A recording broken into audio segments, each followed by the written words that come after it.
مولانا رومی کی شان ہے، فرماتے ہیں کہ اگر گناہوں کے تقاضے تم کو پریشان کریں مایوس نہ ہونا۔ اس سورج کا اثر دیکھ لو کہ جہاں جنگلوں میں پیشاب پیخانہ بیل گائے بھینس کرتے ہیں، دیہاتوں میں جاؤ دیکھو جنگلوں میں چرتے ہیں اور وہیں ایکسپورٹ کرتے ہیں، سورج کی شعاؤں سے بیل گائے بھینس اینڈ سانڈ بھی اس میں شامل ہے، سب ساتھ ساتھ ہوتے ہیں تاکہ گائے رانڈ نہ ہو۔ سب کی ایکسپورٹ کو سورج گرم کرتا ہے زمین کو، تو جانوروں کے پیخانوں کے دو حصے ہو جاتے ہیں، سورج کی شعاؤں سے زمین گرم ہو کر لیکوئڈ حصہ گوبر اور پیخانے کا جذب کرتی ہے، اور جو لیکوئڈ نہیں ہوتا وہ اوپر خشک ہو کر کے اوپلا بن جاتا ہے۔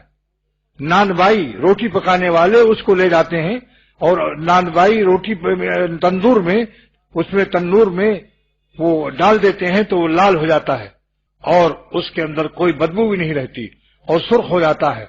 اوپلے جو ہے ہر ملک میں اس کو الگ الگ نام ہیں، بس اتنا سمجھ لو کہ جانوروں کا سوکھا ہوا گوبر چپٹا جو ہوتا ہے۔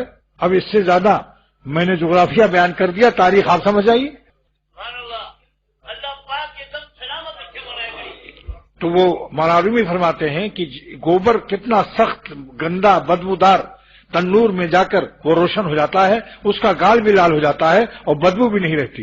اور نمبر 2، لیکوئڈ حصہ باریک جو سورج کی گرمی سے زمین جذب کرتی ہے، میدے زمین کو سورج گرم کرتا ہے جس سے قوت جاذبہ امپورٹ کرنے کی صلاحیت زمین میں زیادہ ہو جاتی ہے، اور گوبر کا لیکوئڈ اور باریک اور رقیق اور سیال حصہ اپنے اندر زمین جذب کر کے اس زمین میں طاقت نشو و نما کا کام کرتی ہے۔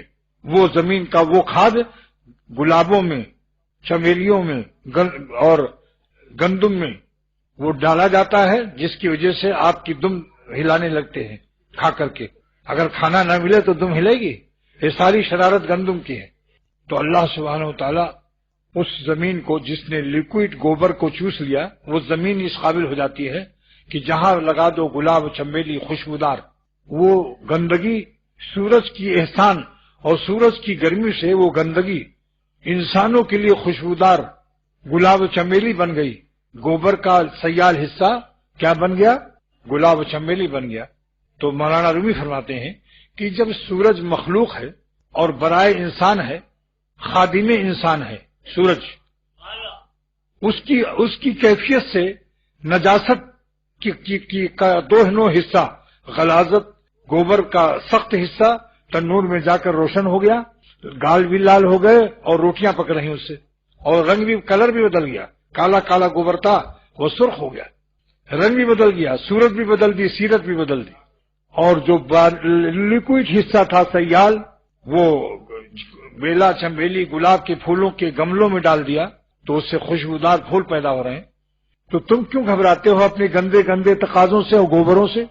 اگر تمہیں اپنی نافرمانی اور گناہوں کے تقاضے تنگ کر رہے ہیں تو تم بھی کوئی سورج تلاش کر لو، مگر وہ سورج جو ہے آسمانی نہ ہو۔